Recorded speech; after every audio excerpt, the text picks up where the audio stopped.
आज मैं आपको एक ऐसे हिल स्टेशन में लेके जा रहा हूँ जिसे क्वीन ऑफ हिल्स भी कहा जाता है। यहाँ के majestic mountains, toy train, diverse wildlife और एंडलेस टी गार्डन्स आपको एक अलग ही दुनिया का एहसास कराएंगे। Welcome to Darjeeling. यहाँ पहुँचने के लिए हमने रांची से एक फ़्लाइट ली जिसने हमें कोलकाता होते हुए सिलीगुड़ी के बागडोगरा एयरपोर्ट पहुँचाया। वहाँ से हमने एक कैब लिया और 3 घंटे के सफ़र के बाद हम फाइनली दार्जिलिंग पहुँच गए। Hello everyone and good morning.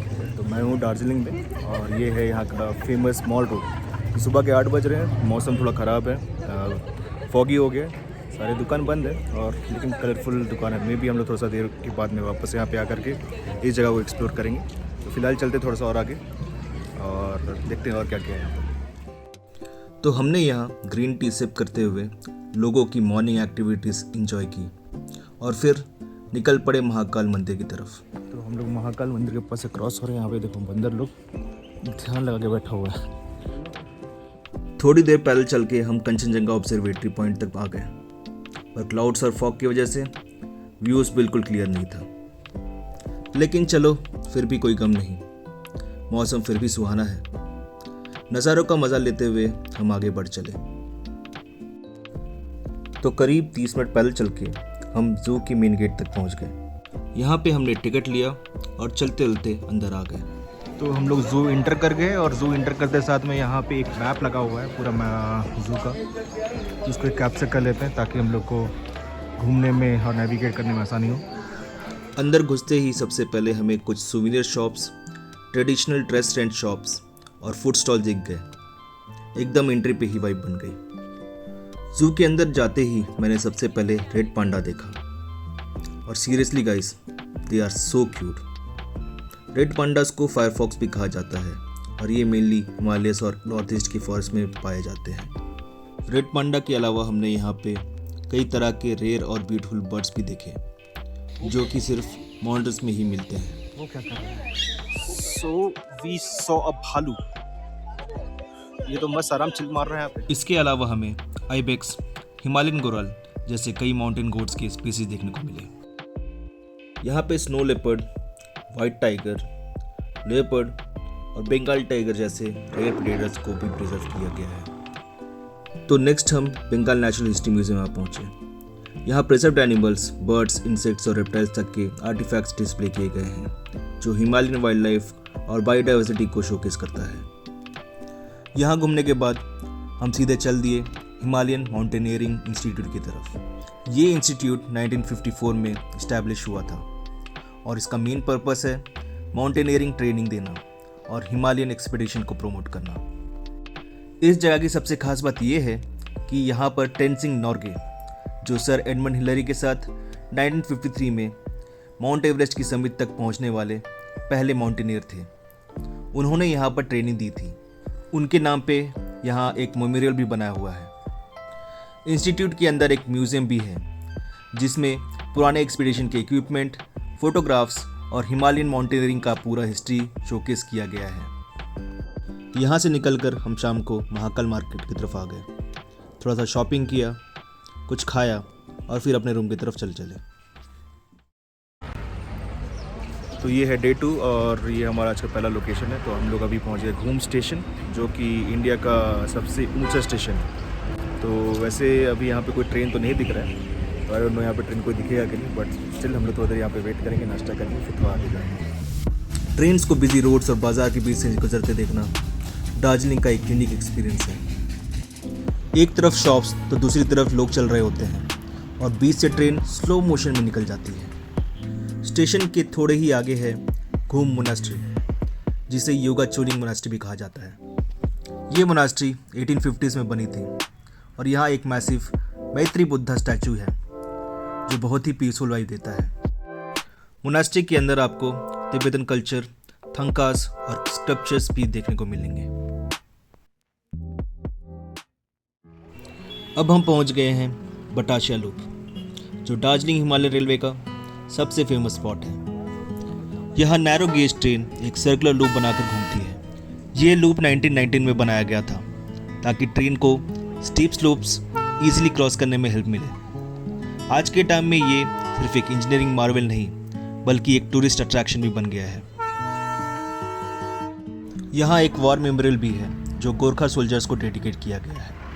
अब हम यहाँ से दार्जिलिंग स्टेशन की तरफ बढ़ चले। यहाँ स्टेशन के पास में एक लोको शेड है जहाँ छोटे छोटे स्टीम इंजन्स खड़े रहते हैं और रोड की दूसरी तरफ है दार्जिलिंग स्टेशन। यहाँ स्टेशन में एक बोगी खड़ी थी तो सोचा क्यों ना कुछ फोटोशूट कर लिया जाए। यहाँ स्टेशन के पास में एक टॉय ट्रेन कैफ़े भी था। ऑल्दो हम यहाँ नहीं रुके और अपने नेक्स्ट डेस्टिनेशन की तरफ बढ़ चले। दार्जिलिंग स्टेशन एक्सप्लोर करने के बाद अब हम आ गए हैं एकदम शांत और पीसफुल जगह, जापानीज टेम्पल और पीस पगोड़ा।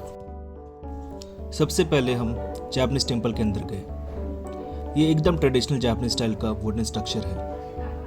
अंदर जाते ही आपको एक अलग ही कामनेस फील होती है।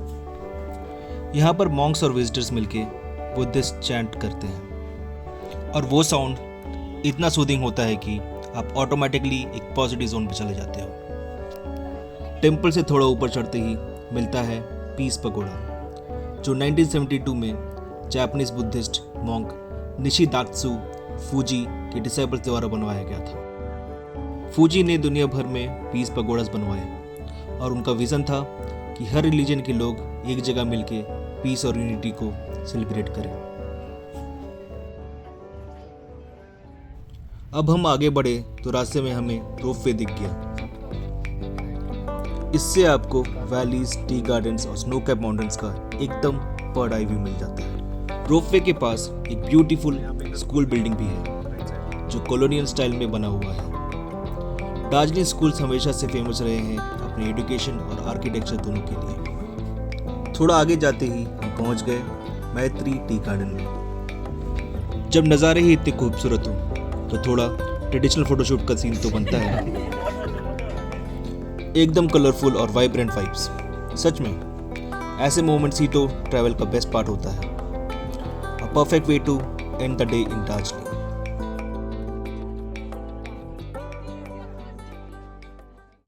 तो दोस्तों, शाम में हम आ गए दार्जिलिंग मॉल रोड पे। ये मॉल रोड दार्जिलिंग का हार्ट है। यहाँ हमेशा एक लाइवली वाइब रहती है। शॉप्स, कैफेज और लोकल हैंडीक्राफ्ट स्टॉल्स। यहाँ वॉक करते हुए एक अलग ही फील आता है। और फिर डिनर करने के लिए हम आ गए ग्लेनरीज, जो कि दार्जिलिंग का एक आइकॉनिक रेस्टोरेंट है। 100 साल से ज़्यादा पुराना ये कैफ़े ओरिजिनली एक बेकरी था और आज के टाइम में लोकल्स और टूरिस्ट दोनों का फेवरेट हैंगआउट स्पॉट। डिनर के साथ साथ हमने लाइव म्यूजिक भी एंजॉय किया और दिन के टाइम में ग्लेनरीज की बालकनी से जो कंचनजंगा का मैजेस्टिक व्यू मिलता है वो एक्सपीरियंस सच में अनफॉरगेटेबल होता है। गुड मॉर्निंग दोस्तों, आज हम दार्जिलिंग को बाय बाय करके सिलगुड़ी की तरफ वापस निकल रहे हैं। लेकिन रोड ट्रिप का असली मज़ा तभी आता है जब आप रास्ते में टाइम लेके एक्सप्लोर करो। तो हम लोग पहुंच गए लेप्चा जगत पाइन फॉरेस्ट। और देखो यहाँ पे कितना ऊंचा ऊंचा पेड़ है।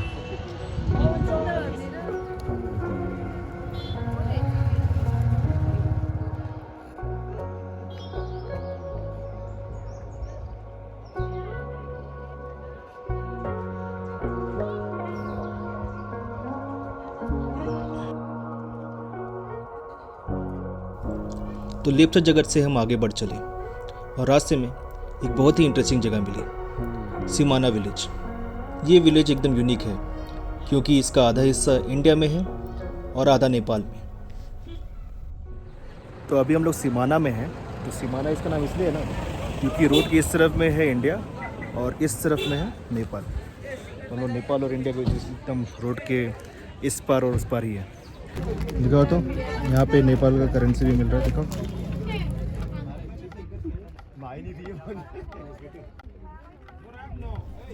नेक्स्ट हम आ गए पशुपति नगर बॉर्डर पे और सोचो यार, यहाँ से आप एक मिनी फॉरेन ट्रिप मार सकते हो, वो भी बिना पासपोर्ट के। सिर्फ इंडियन आधार कार्ड दिखाओ और सीधे नेपाल एंट्री। मतलब एकदम बजट फ्रेंडली इंटरनेशनल ट्रैवल पर एक्सपीरियंस। तो हम लोग पैदल चल के नेपाल घुसे। नहीं पशुपति फाटक से आकर के और यहाँ पे नेपाल का गेट है। तो मेरे दोस्त ने रिकमेंड किया था कि नेपाल आके नेपाली बियर ज़रूर पीना। ये पीछे बाहर दिख रहा है, चलो चलते हैं बियर मारते हैं। सो पशुपति बॉर्डर से कुछ और तो मिला चाहे नहीं मिला, लेकिन मुझे ये नेपाली टोपी मिल गया जो मेरा ड्रेस का मैच भी कर रहा है नहीं। तो हम लोग अभी पहुँच गए हैं गोपालधारा में, और यहाँ पे है ये जगह जो है वो गोल पहाड़ का कहलाता है। समझ में आ रहा है ये गोल पहाड़ क्यों कहलाता है। यहाँ पे जितना भी टी गार्डन है सब गोल गोल पहाड़ के ऊपर है। तो चलो अंदर चल के रोज़ एक्सप्लोर करते हैं। यहाँ के लश ग्रीन टी गार्डन्स बहुत ही खूबसूरत लग रहे थे। इन्हीं स्टेट से दार्जिलिंग की वर्ल्ड फेमस चाय बनती है, और इसी सीनिक बैकड्रॉप में हमने फिर से ट्रेडिशनल ड्रेस फोटोशूट कर लिया। अब हम अपने ट्रिप के लास्ट लोकेशन मिरिक लेक की तरफ चल पड़े। ये लेक अपनी सीरीन ब्यूटी और सराउंडिंग पाइन फॉरेस्ट के लिए फेमस है। यहाँ आप बोटिंग का मज़ा ले सकते हो। पूरे ट्रिप का ये फाइनल स्टॉप एकदम परफेक्ट रहा। नेचर, पीस और सीनिक व्यूज़ का कॉम्बिनेशन। अगर आपको भी मेरे साथ दार्जिलिंग घूमने में मज़ा आया हो तो इस वीडियो को लाइक और इस चैनल को सब्सक्राइब ज़रूर कर देना। तो फिर मुलाकात होगी किसी नए जगह पे।